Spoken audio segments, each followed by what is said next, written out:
On three, we're going to clap. 1, 2, 3. Terrible. On three or after three? 1, 2, 3, clap. So 1, 2, 3, clap. Yep, perfect. And then Taryn doing it on purposely wrong. Cool. So No, I'm just really bad at keeping time. So, let's introduce everyone. So, obviously, anyone watching the podcast knows who I am. So, I'm going to introduce Taryn first. Taryn, and so introduce yourself. Who are you in the band? What do you do? Hello, I am Taryn. I do the washing in the band, make the sandwiches, play the keyboards, write some of the songs. General weirdo. Don't make the coffee though, do you? Never makes the coffee. Never makes the coffee. Never. He refuses. Never. Flat refuses. Oh, I mean, that's you know, your kind of day-to-day job. So fair enough, I guess. Well, I'm the guitar player. I make the coffee. Okay. What's your name? Jake. Jake. Thank you. I knew that beforehand, but I just wanted to make sure you knew. I sometimes know. You sometimes know. And you play guitar. Cool. So, welcome, guys. Thank you so much for taking the time to come and record this podcast with me. Thank you. I'm super excited to have two members of Groom The Giant. You guys were fantastic back in October, I think it was, at the EP launch party. Yeah, we suck now. You suck now.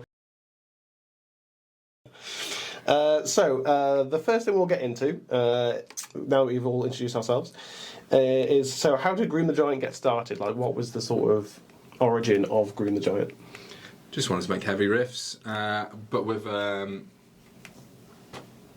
that element of Welsh mythology behind it okay. I was going to help say, tell the stories. it was written in the fates by like a big spider's bum that kind of made it a inevitability that the band would occur. But no, sadly, far more benign. Jake, I think, was writing some riffs, and eventually I got involved because we've been making music for years. And Cool. And then kind of a band kind of sprouted from that sort of thing. I think there's always been like a band waiting in the wings, and we've had musical projects in the past, but this Gotcha. is the one that's kind of taken off. Fantastic. So have you guys been in previous bands before Groom The Giant as well, and kind of tooled around with playing music and stuff? Yeah, good bit of fun. I'd say, yeah, like pretty much going back to when we were both 15, and Yeah, pretty much. he was telling me that, oh yeah, we're going to be in a band, and I didn't know how to play any instrument, so obviously I was the drummer. Exceptionally amazing drummer, fueled entirely by Red Bull and spite. And then eventually his mum said, you can't play drums, he can't sing, swap over. Various things happened over the years, and eventually I became the keyboard player because I couldn't sing very well either. Okay, nice. And yeah, it evolved into what it is now. A fumbling through the cosmos. Nice. I like that. I'm fumbling through the cosmos. I'll make that the tagline of the video. There we go. Was it before Groom The Giant? We were in a band called War Sisters. Yeah. Although before that, we were in the Blow Up Dolls, then Narcosis, then War Sisters, then Cylon Toya. I don't know, a bunch of different projects over the years. Sure. Yeah. Absolutely. So, sort of, what memories do you have of like the early rehearsals and like the first few shows that you ever played in Groom The Giant? Messy. It was all quite messy, wasn't it? Yeah, very messy. There was Double beers. the first Groom The Giant kind of practices. I was going to talk about the time I shat in the toilet in your dad's house. Or no, okay. We'll move on from that. Crack on if you want. That's a story for another time. So another that's time, fine. okay. Yeah, I'll have you tell that one on the next Groom The Giant. the legend Oh of no, the pool. that'll be the tell-all. the tell-all stool episode. Yeah. No, early on it was basically us making a ruckus in Stoke. We had a wonderful drummer from Sicily called Giuseppe. And we were just making like lots of really Too cool to be in the band. Yeah. You had to get rid of him. far too cool. Like women flocked to him like moths to a light bulb. Yeah. Far too cool. Which made us look bad. So we obviously buried him in the woods. Yeah. Normal things. Yeah. Then I think we kind of rebooted it upon returning back to Wales, and Yeah, we tried to do some sort of like post-rock, sort of Mogwai / Caius crossover sort of thing. And then a change of circumstance happened. Laszlo started playing with us after that, didn't he? And Yeah. then that got a bit more right. Yeah, he's more like a rock and roll drummer that you can set your clock to. Sort of fit the ethos a bit more into what you're I looking think for. so. Yeah. I Heavy think riffs all the while. I think the ethos kind of changed. It was like we were playing kind of very avant-garde stuff, and then it's not really his style. He's more of a 24/7 party drums. Like he's a lot of fun. Cool. And that's the direction we kind of took the band from there. Yeah, nice. Yeah, that's definitely coming through in your style, and like some of the videos are quite trippy that I've seen so far, but like the music is sort of very space rocky. That kind of like it feels like there's always a story. There's like a operatic style to it, and from the inside that might sound a bit like you're just like it's just bonkers, but actually there's a lot of stuff to it, and you guys have like really nice layers to your music. We like to have fun. We like to take the piss. But Primarily the thing, isn't it? I think there's a poetic soul buried in this clan's body that we have. So.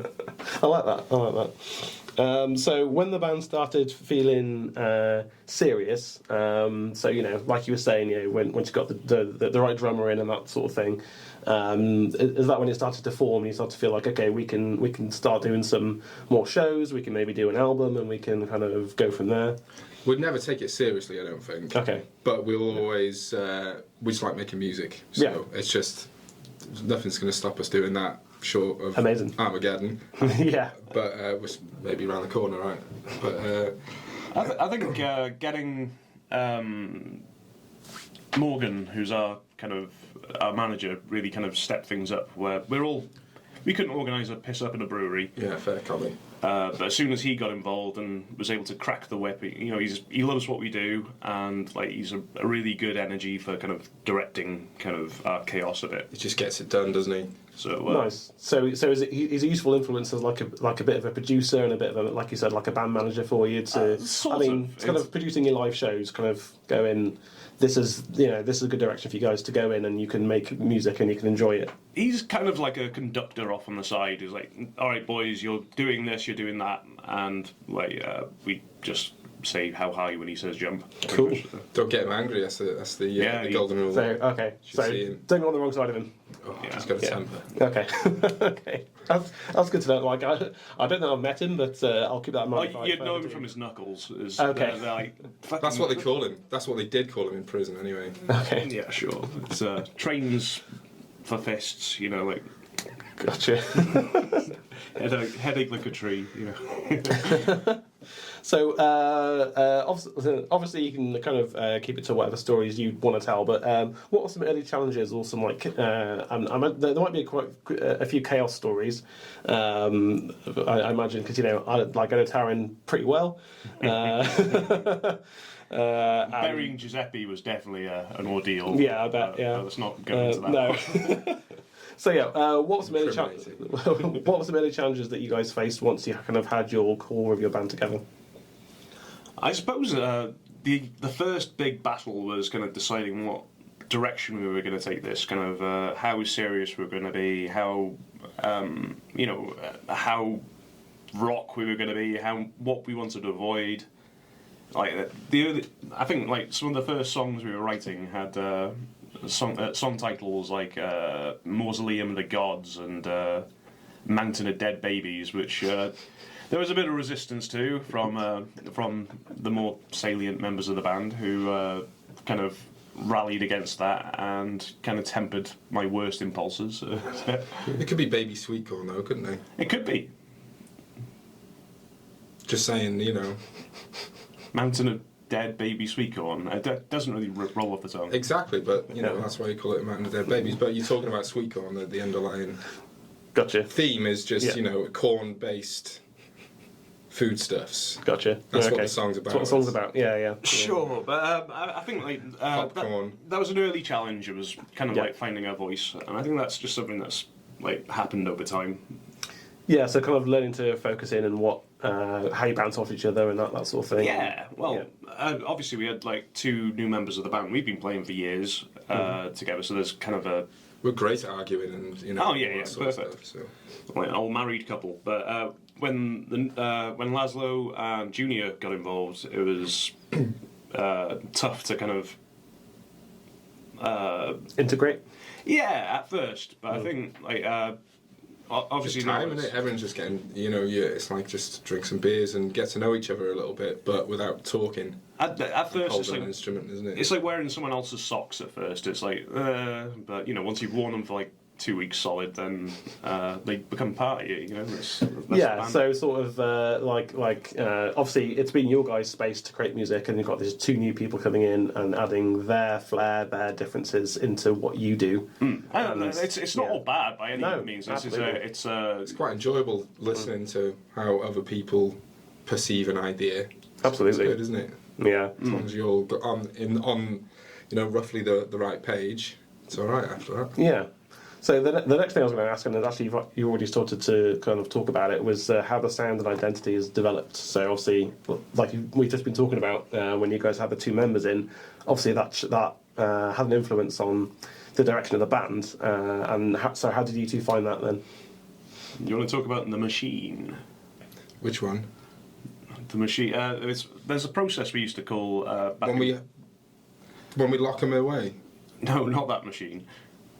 Alright, okay. I'm struggling to know which machine you're talking about. Alright, so we were formerly in a band called Tonica. I was only in it for a gig or 2, but you were in there for a bit longer. And there was a process that was called putting it through the machine. So it's if you would have an idea, then you'd kind of bring that to a practice or a rehearsal or whatever synonym you want to put in there. And everyone else would kind of process that idea, and like what you would end up with would be quite different from what you'd put into it.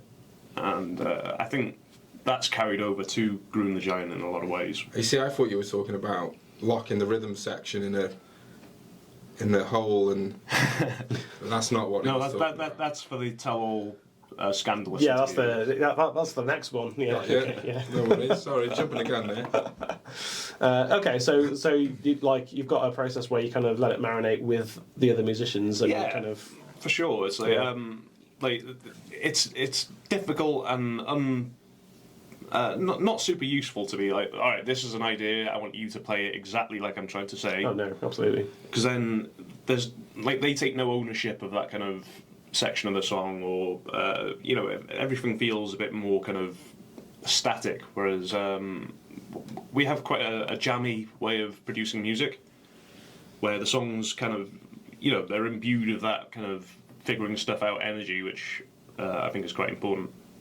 Absolutely, yeah. So it's sort of a fluid process where everyone can kind of have their input on it. And so did you find with these new band members coming in that you changed the way that you wrote like guitar parts and stuff, for example, or do you just do your thing and they do their thing and it all kind of works together? Yeah, pretty much. Pretty much. I think a lot of the time we curate each other as well. That's really good. Play it faster, play it slower, add another one in there. Oh yeah, that's the riff. Gotcha. Brilliant. Yeah, it's like, oh yeah, that, but for 2 more bars sort of thing. Yeah, and then, a little bit like that. Or can we half time it or put a swing in there, something, and then, So you all collaborate on each other's parts as well. Okay. I would say that your guitaring's changed a little bit though, because it's as the band's kind of filled out. Where when we first started, I was playing more kind of low end bassy stuff on the keys, and then when we got a bassist, that was redundant, so we didn't need that anymore, and I'd go higher up. In theory, anyway, I usually play myself down in the dirge, but. I think just trying to fill out the right areas of the spectrum has kind of through necessity kind of changed the way we play. I think that's just becoming better musicians over time as well. Yeah. So kind of you maybe changed the wrong way. You've evolved how you play because you have other people around you. I think less so the playing, maybe more the composition. Yeah. How you would what you're saying there is like the playing hasn't really. It's got better. Hopefully, you'd think it would have got better after a bunch of years, wouldn't you? But probably hasn't. Anyways, by the by, but yeah, the compositional element I think is where we've got better, definitely, and so it's just a bit more creative. Everyone's quite comfortable which lanes people are in, and we're all just, having a bit of a jam around it for a long time. Nice. And I think it's familiarity with each other as well, where it's like I know I don't need to play this riff for the entire bar now because I know. He's going to have the low end there, and it's going to give more impact for. Gotcha. So you can maybe develop a different part to go with that. Yeah, it's just kind of like intuitively knowing what your bandmate's going to do, and then kind of bouncing off that. Nice. So obviously, within any band or creative process, and in the arts and that, there's going to be disagreements, and sometimes you have creative tension. Do you have someone in the band who will just kind of direct it in the way you want to go? Is that Morgan? Because you mentioned we take Morgan it in earlier, turns, and when it comes to writing, we definitely take it in turns. Well, I think we try as much as possible to take the Beatles approach, whereas if it's your idea, you get almost like the final say of it, sort of thing. Sure. You know what I mean? We share that out depending on whose idea it is that we're playing around with. And that's not to say that nobody gets to be involved in the process of that. That's always happening, but there's got to be some finality to it. Otherwise, you can do that forever. Oh God, yeah. So there's got to be. I think we've got it, guys. All right, and someone's got to say it sometimes. So we just take it in turns to wear the captain's hat, as it were. Yeah. So like, if you bring in a guitar riff into a rehearsal, let's play with this, guys. And then everyone's written their parts. You can kind of go, I like that, but I want that faster, or I want to change that. And I'm hearing a double time. Yeah, that's that sort of thing. So go back to that curating you were talking about. Yeah. Okay. And that's less of like one guy saying, "Oh, right now I'm the ringmaster. We're doing this, that." It really is quite collaborative. So Great. Laz will be pulling out for the drums. Like he's going to do something. Less so Laz actually. I think he's just kind of the guy. You let him do his thing, and it's always going to be good. But most of the arguments between us two. We argue a lot. It's 20% of the band practice is me and Taran having an argument, isn't it? Pretty much. Yeah, that's great. You didn't make the coffee again. Oh. So, what would you say has been the biggest change since the early days of Groom the Giant? I can play the keys now. That's useful. You have to play your instrument, yeah. I can nearly sing. Okay, cool. It's like honestly, that's not a minor thing. He would sing like a crow back in the day, and now he's mostly in tune. It's pretty good. Getting there. Yeah. So you both progressed as musicians since like you first kind of took your positions in guitar and keys and that. For sure. I mean, because we've been not touring, but we've been gigging a lot more. Yeah, than we've just got out Wembley Stadium. We just done a North American tour. I think a professional kind of practice of like knowing exactly how to set up and like the whole process of arriving, getting everything ready to go, and not wasting time for the hard-working engineers and whatnot like that. I think we've gotten pretty good at that by now.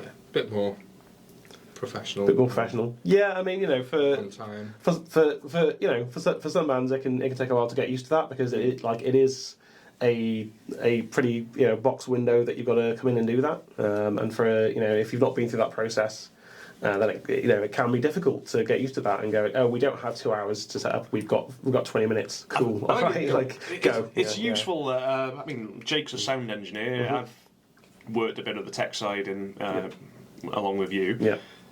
So I think seeing it from both sides of it has been a good, useful eye opener for kind of best practices. So. Absolutely, yeah, and having that kind of even that like little bit of tech knowledge really helps you when you're going in somewhere and a tech asks, do you have this? Do you want this?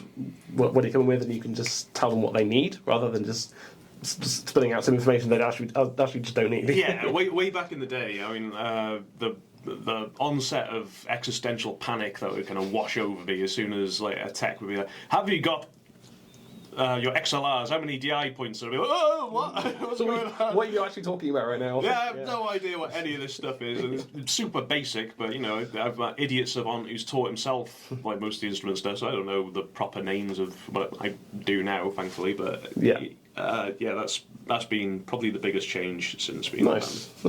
So where do you say the band stands now? Like, what's your current project? Are you working on another EP or an album, or are you just doing live? Like, what's your current thing? We've got some videos coming out, haven't we? We're gonna, I think it's a juggling act for sure, because I think all of above is pretty much happening. But yeah, we've got some music videos in the works at the moment, due for release over the summer, I believe. We're working on a bunch of tracks at the moment, which will probably end up being turned into an album, probably an album. Yeah. Okay. There you go. But yeah, maybe just release some singles in the summer as well.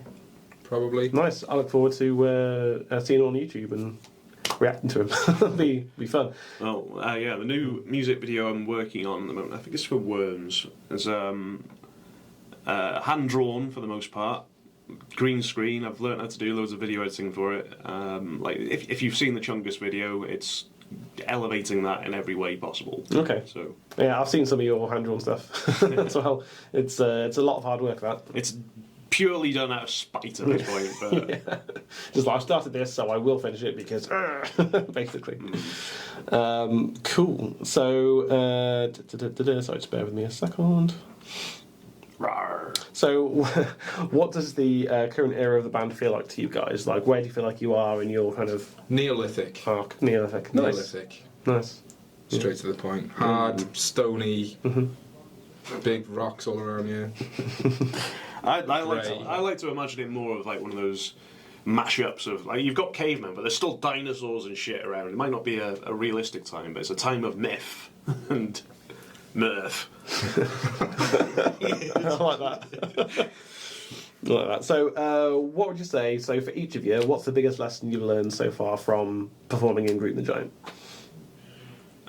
Not to sleep anywhere near Junior if he's had a drink. Yeah, that's the one. That's definitely the one. Okay, so both of you, cool. Christ. It's like standing in the entrance of a sea cave and hearing all the waves go. Okay.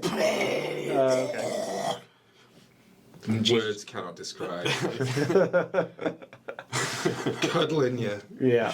Get off me, Get off Bass me. Davis. Get off me. So he snores like he is the mouth of hell itself. Oh, far worse. I mean, Worse that's And then the alarm goes off. And then Jake's going, oh, whose alarm's going off? It's been going off for 20 minutes, Jake, and it's yours. Besides that, though, I mean, like, I've learnt the A chord. That's pretty good. It's a big lesson. Good A chords, and they. And yourself? I've been working on B flat. Cool. Yeah. Way ahead of me. Only by one.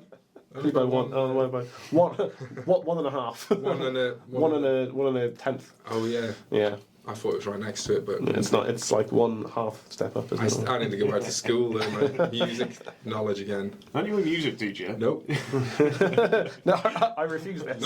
not right now. Not this second. Yeah. So, in your journey so far, have you felt any pressures of the music industry, whether it's live or recording, or do you just have fun? Do you just focus on enjoying yourselves? It's just about having fun, isn't it? Oh, there was this corrupt A&R man who came in and tried to use my... No, I'm not going to quote cunt the gang in here. Not really. I mean, it's... other than, like, the difficulties of kind of trying to get onto the ladder with some... You know, we played a festival before now where we were kind of shoehorned into like a smaller venue because I didn't really know what to make of us. But that's improving with time and more exposure. And Yeah. Good. So you just enjoy the journey, basically. yeah, I mean, Yeah. we're in it for making music and enjoying ourselves. We don't really care about the political- limousines and hookers and blow and all that nonsense. It's, All the stuff from the 80s, basically, that happened a lot. yeah, Yeah. The ending up in some sort of scandal years down the line. No, not up for that.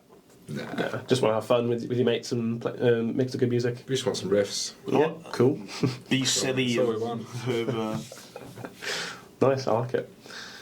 So we're going to play some sort of games now that I've got for you guys. So the first one is answer at the same time. So I'm going to throw something at you, and then you answer. So the first one is all just who. So who in the band? Yeah.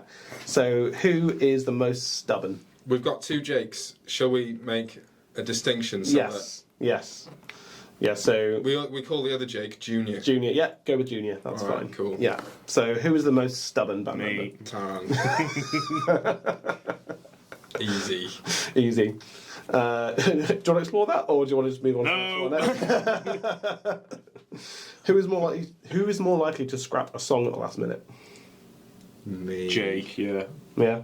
Just like now we're done. Like, Yeah, I don't like that one anymore.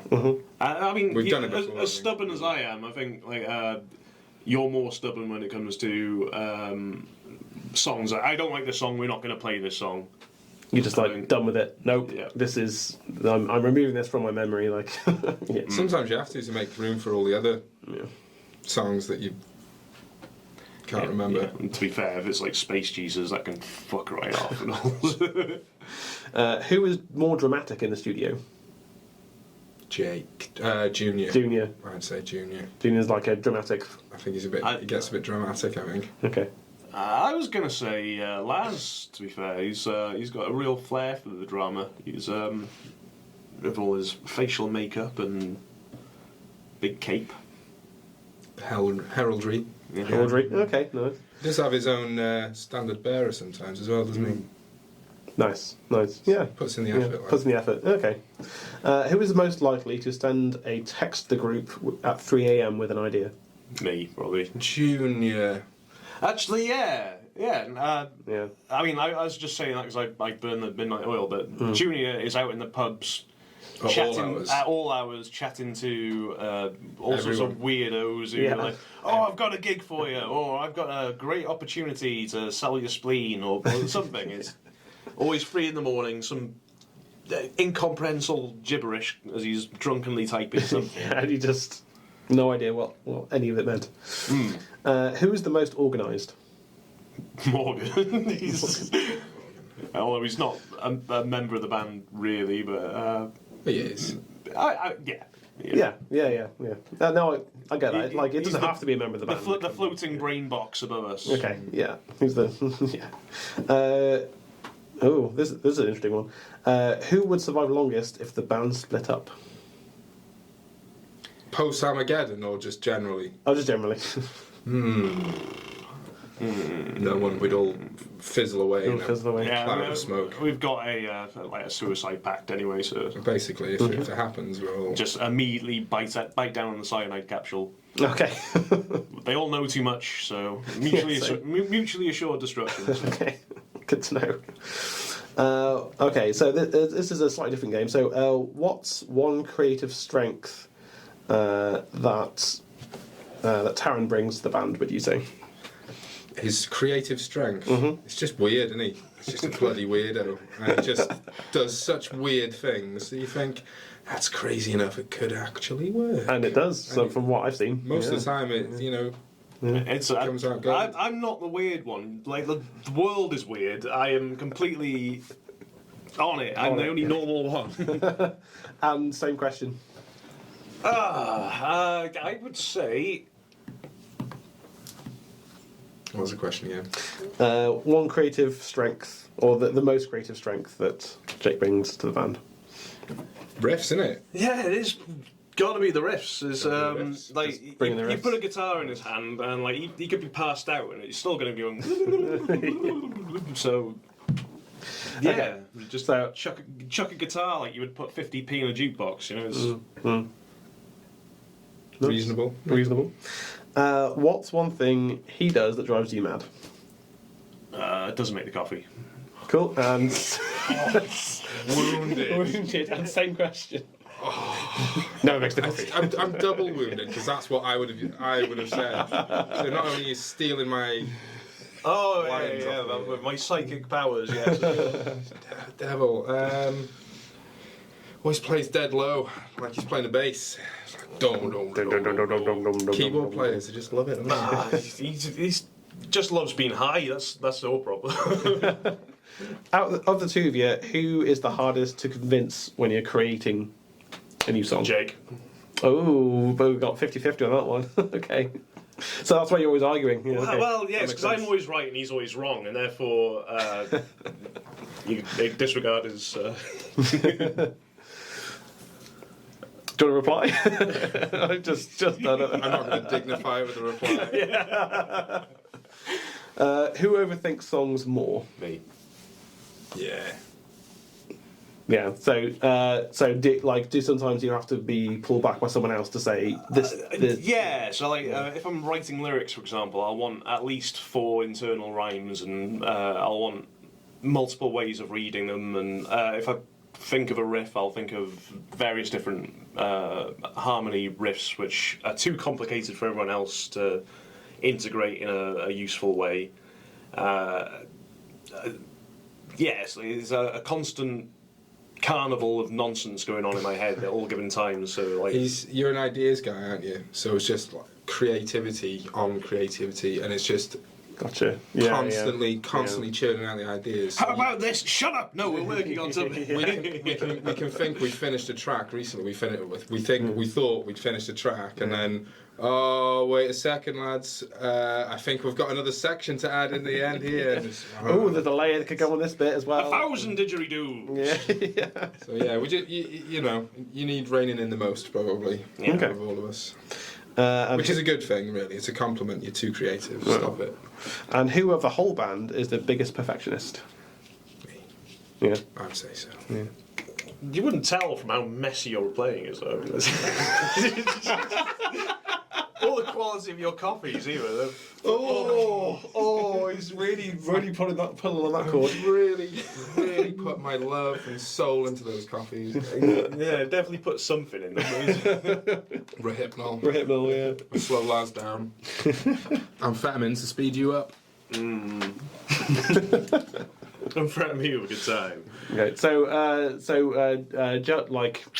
do you know where that perfectionist thing comes from? Is it like from like, did you learn to play guitar in a really specific way, or?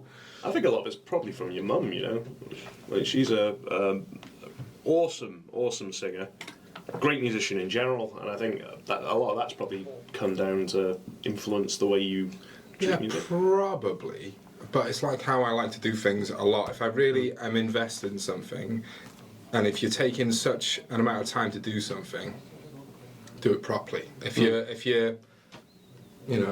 I just trying to give an example, but there's loads of stuff. The laundry, I don't give a fuck about the laundry. The laundry will just go in, it'll get out, washed, and then it'll get put up, done. I'm not passionate about laundry. I'm passionate about making fun tunes.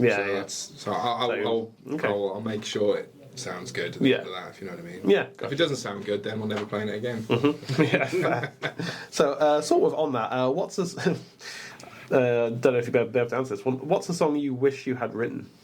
I heard a song the other day called "Throw Yourself to the Sword" by Die Spitz, and as soon as I heard it, I thought, bastards. that was somewhere in my future. I really felt like I was getting there. You know what I mean? Rug from under my feet. No, it's a banger. Okay. I think King Kong by Babe Ruth, like, when I heard that, I was like, I think the number of times I put it on and, like, my dad or someone was like, "No, is this you guys?" It's like, "No, it's not, I wish." As long as a banger. Nice. Well, you both answered fantastic. When I wrote that, I was just like, I don't know if that's going to make sense, but it did. So we'll start with you, Taryn. What's a band that people would never expect you to love? I really like Maddie Ashman. Okay.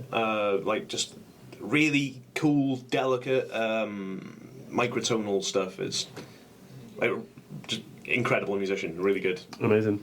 And what about yourself, Jake? Quite partial to a little bit of TLC. Yeah, TLC. Yeah, No scrubs, man. Yeah. Corker of the Cool. 90s. It is. Yeah. Absolute belter. So, which feels more like you're at home, the studio or the stage? Studio for me. Staying all day. It depends on the studio. If it's like If it's a nice studio that you feel at home in. If it's like a studio we're paying to be at, then I feel a hell of a lot more comfortable on a stage because it's like, all right, we're here, we're doing our thing. Come what may, we're there. But whereas when there's a pressure of we're paying per the hour to be in here. If it's a studio or studio in air quotes for like my house or something like that, great. I can be there all the time. Yeah, because I literally live there. But, yeah, so it kind of depends on the setting a bit, but yeah. But like so, kind of on the back of that, and it's not a question that I had written there. So, as you've progressed through playing live, obviously you from your very first gig to the gigs that you do now, do you feel more comfortable? Do you feel about the same? Like, has that changed a lot? Yeah, I feel more comfortable. The songs are more rehearsed now, so Gets a bit easier. Yeah. You know what you're doing. You can You can drink more. Still get a little bit nervous before shows, but I think that's super important. And then, like, letting go of that nervousness as you approach the end of the gig or things are going well. Mm-hmm. Then it's like bashing yourself in the face with a hammer. It's lovely when it stops. Okay, okay, I like that. That's an interesting analogy. So I mean, because I've played gigs too, terrible ones. I will say I've said this a few times on the channel already. Like I've played in some really crap bands. Wow, you're making me curious. But, I'll tell you all about it. We all have our moments. So I think I maybe said this on the last podcast, but I'll say it again anyway. So the first live performance I had, other than on my 18th birthday, because that was just a one-off. So we were in a band with the lead singer of Any Given Reason. He was the drummer, and I was the terrible vocalist. And we went on stage it was a secondary school, and there were about 30 people there, including the other bands, by the way. Good audience, so yeah, good audience. And we went up, and we didn't just murder "Whom the Bell Tolls" by Metallica. We took it out back and shot it in the head. Wow. It was terrible. Like, the guitarist was late and high, the bassist was drunk. I didn't know what I was doing, and the drummer, bless him, Moose, was trying to keep time with everyone else because they were playing terribly. Sounds like one of our first gigs, then. Yeah. And all day I could not think of I even had it up on my phone and I could not get the second verse lyrics in my head at all. I just couldn't. And I know that song really well, but couldn't back when we were in the Narcosis, I think we were covering. I think it might have been a fucking Green Day song or something. No, the one you had the lyrics on the back. Literally wrote the lyrics on a piece of paper and stuck them on his back. So you could just read it during the show. It happens.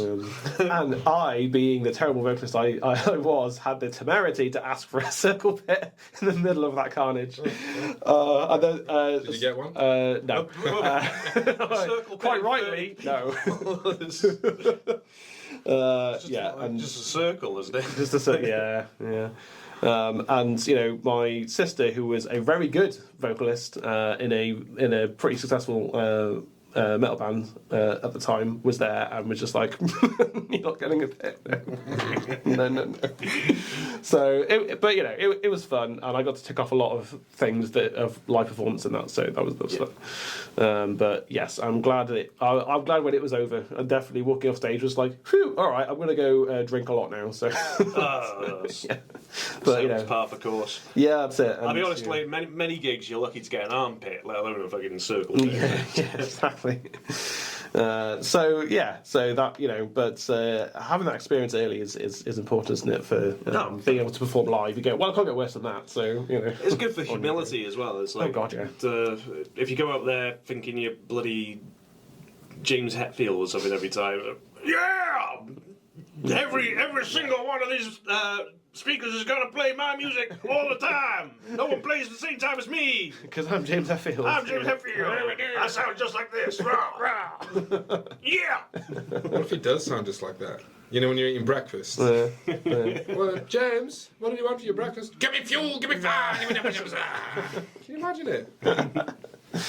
So, and the last question on this bit was, what's the first thing you notice in a song? Whether it's so do you notice guitars, the lyrics, the atmosphere? Like, what's the first thing you notice in a new song?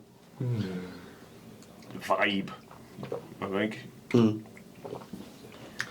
Too much to unpack, isn't it? Everything about it, isn't it? It takes me about 4 listens to really grasp a song. To really feel like I've listened to it. Do you know what I mean? It's like if you imagine you've walked into a circus tent and you've got a fire breather over there, you've got some woman jiggling her boobies around over there, you've got someone doing deranged beat poetry over there. So what do you spot first? It's like there's so much stuff to take in, and I think it depends on the song. It's like true. A song could have like a really good bit of sound engineering. It could have like a really interesting sound I've never heard before.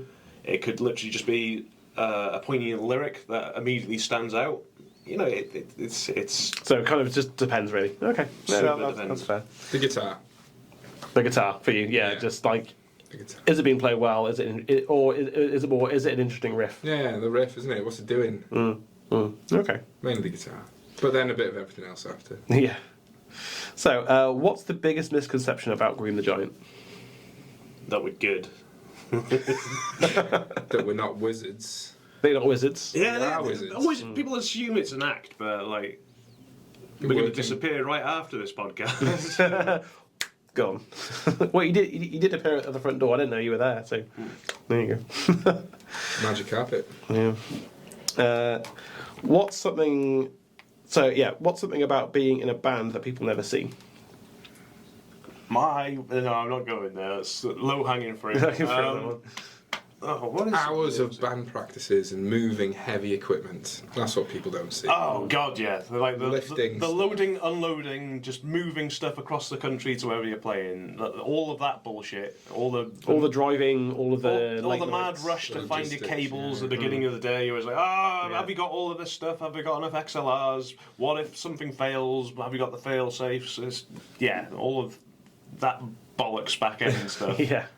Which is dead important. Yeah, But and certainly working as a tech, you get to kind of know that you have to have a backup plan for everything all the time. You just do, and especially in a live environment, someone could trip over a cable or something could just fail for unknown Something reason. always fails in live, doesn't Yeah. it? At every show, there's something that goes wrong. So. Yeah, No one sees me searching for bloody drivers and fixing things on my computer when I'm trying to.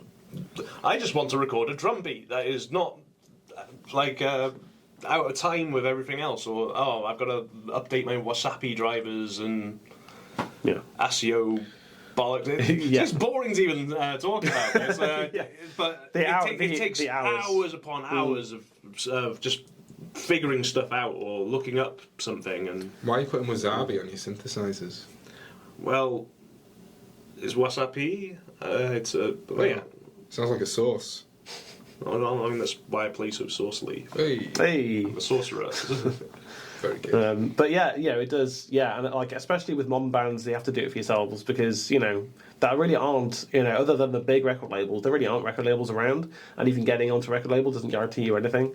So bands, I found through these podcasts that every band's doing it for themselves now. So you're learning how to program drums, you're learning how to do all the tech side, you're learning to do all the IT stuff, you're learning how to do literally everything. You have to run the whole band front to back. So having someone like Morgan to help you run the band must be... Exactly. Having being able to It's a devil sound, honestly. yeah. It really takes the load off, doesn't Yeah, it? just unloading the social media cack that none of us really like social media in any way, shape, or form. Totally feel you, yeah. I mean, I used to be a bit of a web troll denizen of hanging around online and writing big effort posts and whatnot. Oh, me 2 years ago, yeah. But I mean, it's been taken over with like propaganda and bots and slop and ugh.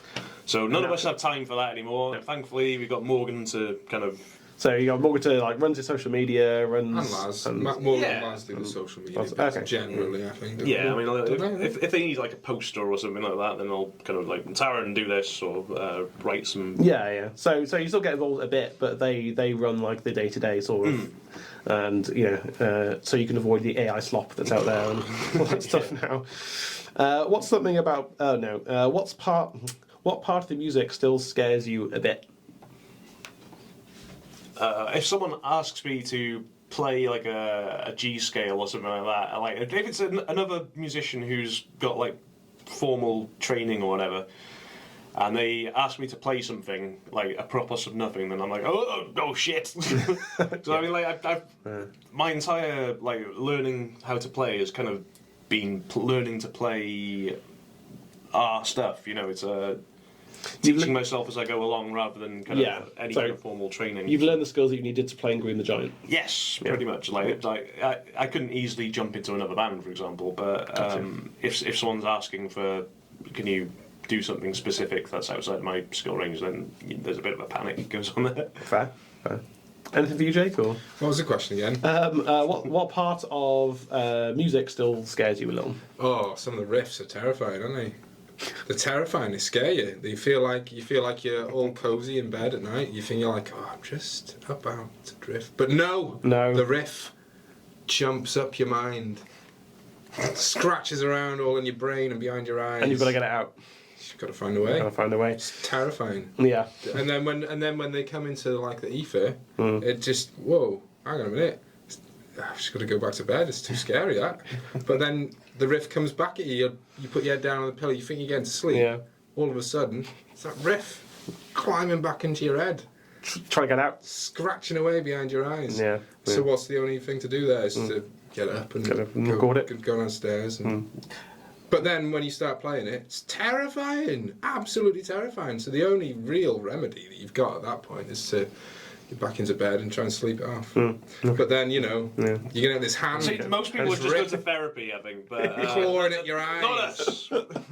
We rely on this schizophrenic energy to write our songs. Yeah. So Yeah. Nice. I like that. scary stuff. Terrifying. That quote might be the title. You rely on schizophrenia to write on music. I like it. Who said that? Who said that? So, what excites you guys about Groom the Giant right now? Oh, we've got a fun song called, now that's what I call dance music, number 923. That's going to be a fun song to perform live for the first time this week. We've got a gig on Saturday, haven't we? Oh yeah, we do. Anyway, We're going to play it there, hopefully. We'll have a rehearsal of it tomorrow, and hopefully... yeah, if it passes the Hopefully nail mustard, then That's it, isn't it? chuck it out there into the wilds to fend for itself. I'm really excited about that one. I'm really excited about that one. I'm super duper excited about this music video that is, while it's coming kicking and screaming into the world with like lots and lots, probably approaching 100 hours worth of nonsense before I've even opened up the editor yet. Yeah.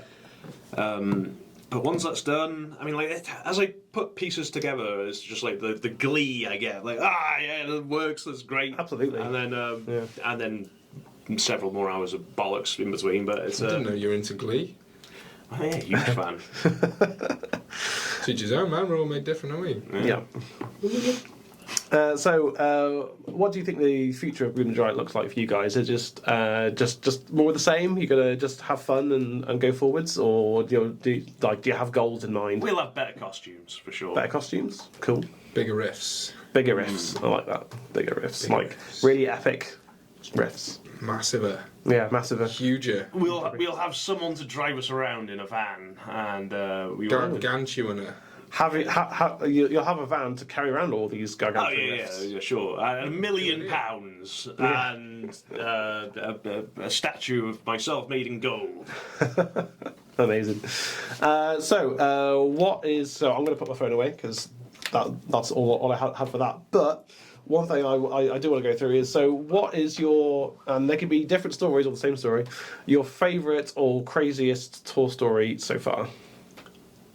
Tall story or tour story? Tour. Or you know, We haven't been on tour or yet. playing live, and you know, like, you know. Because the lead singer from Any Given Reason had this insane story about one of the band members getting arrested for following the wrong car. Like, followed him home. And it was the wrong car. And meanwhile, the rest of the band was at the wrong address, parked outside a primary school. Oh, that's no. terrible. That wouldn't work for us. No, absolutely I not. think No, we'd not definitely with go to- grooming our Not names. good. Yeah. We would definitely go to jail. Yeah. Yeah. You know, I'm sure there are insane stories, like Too insane to be recounted. too insane to be recounted here. And, Too highbrow. Or see, too lowbrow. Too lowbrow. the festival where I tried to lure them all into the sauna, and they were too wise, not drunk enough. And No, the festival one's good, wasn't it? That's a funny story because we thought we were going to go and play down this festival, and it was on the the hippiest side of the scale, a bit more chilled out. I didn't think they were expecting a metal band to turn Right, up, okay. So they thought, where are we going to put these really loud, these noisy motherfuckers? Where are we going to put these guys? into a yurt, The healing in fields. The healing Yeah, field, obviously. with all the acoustic music. So obviously, where The wrongest audience they could have given you, basically. Oh god, yeah! Like just getting the notes from the people running the tent. They're like, that's a little too loud. Would you mind playing that a bit more gently? Could you change your tones so it's less bassy? Can you do these things? Basically, can you turn your distortion pedal off, please? It's like Ruin the Giant instead. Ruin the Giant, yeah. I think we kind of pulled a gig out of our arse on that one, but I think we turned into like if Caius made lounge music, Okay. it sort of turned into that a little bit. Sort of somewhere between Caius and Richard Cheese. That sort of that was amalgamation. getting Playing everything with reggae rhythms and stuff, it was like, awful.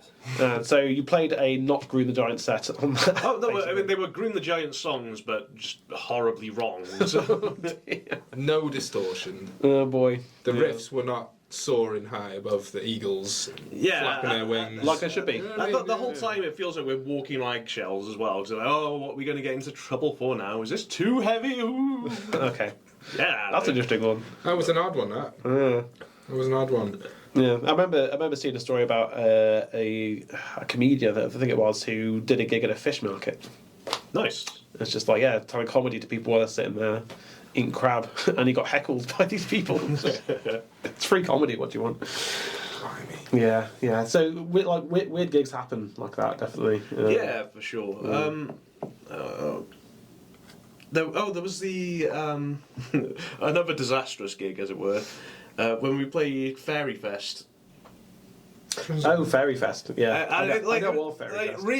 Lovely organisers, like really cool venue. Unfortunately, there was torrential rain like the weekend we were playing, and completely ruined the site. There were a couple of I know.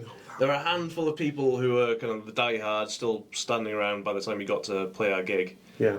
And basically, we're cancelling the festival as soon as you've played, so we upgraded to headlining. Headlining, nice. I think all the people that we brought, all the people that were dancing to us were just like causing a big mud slide. Yeah, they're getting really into it, which is what we want. They were dancing in the quagmire, basically. Yeah. The entire thing had flooded and Sounds bogged. like a real Groom the Giant thing. Yeah. Muddy mosh pit. The owner of the property came running out like, "You're ruining my grass!" and like cancelled our gig halfway through. And Maybe he's not aware it grows back. I don't know. Oh, maybe. But like, obviously these crusty hippies rolling around like doing school disco knee slides through the mud and wrestling. It was fantastic. Like exactly what you want to see in front of your stage, but the landowner disagreed. Vehemently disagreed. It sounds like Shame. Yeah, but as a tech, I've definitely been to a few gigs where there's it's just the other bands and one man circle pit a few times and things. These things happen. Goose marched off the stage. Yeah, that's it. Yeah, but unfortunately, those things do happen live. So on the flip side, what's been your favourite venue you've played at in Groom the Giant so far, if you can remember it? Gale's Wine Bar in Llangollen put us on a couple of times, and it's quite fun in there. Some of them are quite fun. I prefer. We did the Tivoli, didn't we? A couple of months ago. The sound was incredible in there. Classic venue. It's so good in there. It was really, really nice to play, and you could just hear everything. There's no worry. It was actually really nice playing there. Back when I was a teenager, that's where I used to go for like the metal night and stuff. Course, yeah. And so it was like a huge blast of nostalgia being there. So that was exciting. Yeah, the TIV comes up a lot actually in conversations. It's a good venue, it's a really good venue, and I've known some bar staff there, some techs who work there and stuff. Like, it's just a really nice, near Wales place to play. It's a very cool venue. Yeah, it's a good one. The TIV, good sound guy. Actually, I think there was that venue we played in Manchester up in the attic, and it was all right in there as well. I can't remember what it was called though. No, I can't. It's a private party, though, wasn't it? Yeah, it was a private party in the upstairs of a pub, and it looked like a Shakespearean kind of playhouse place. Just really cool venue. It was like a small planetarium, wasn't it? Yeah, I really wish I knew where that was. But the other good one that we did was that one that the EP launch last year. That was great because that was all DIY. That was all of our mates just helped us out. You had the projector up on the ceiling and stuff. Yeah, got the projector on the go. There's some cool lights and some people brought down. Morgan had organised all that. Stokesy came down and helped us out, sort things out. Darren, your brother, was helping out when he shouldn't have been, but he did anyway because he just jumps in. At one point, there was like 6 sound techs, all just like. I was there too. Like, yeah. Of course, yeah. Yeah, it's good fun. Stood next to the guy. I can't remember his name. The guy who was actually the sound tech that night. Oh yeah. He was just there with his tablet. I was just like. just doing a bit more of that. But yeah, that was a very fun gig. And that It's good, isn't it? All the right people, lovely people. Yeah. That's it. It was a really, really good audience. I think the vibe was really nice in there that night. Yeah. I think it was a nice kind of test bed for a lot of ideas that we've kind of taken moving forward as well. On the Sun in Flan as well. That's always a good. Gig. Yeah, well, we did our first EP launch. Like it was coincided with the same time we'd released the Chungus video, and it was like going to our own bloody movie launch kind of party. It was incredible. Like just the energy was fantastic. The place nearly got torn to shreds by the audience. It was awesome. Hey, sometimes you literally need to tear the house down. That's just how metal gigs go, Sometimes the way, isn't it? Yeah, that's it. Great. Good one, everyone. So, this has been a really fun conversation. I'll definitely have you guys back again for another podcast. Won't necessarily be here, but I'll definitely have you guys back on. Thanks for having us. Thank you so much for taking the time. This has been Jake. This has been Taryn. And as you guys know, I've been Alexi, and I will see you next time. Peace. Smell you later, nerds. Nerd!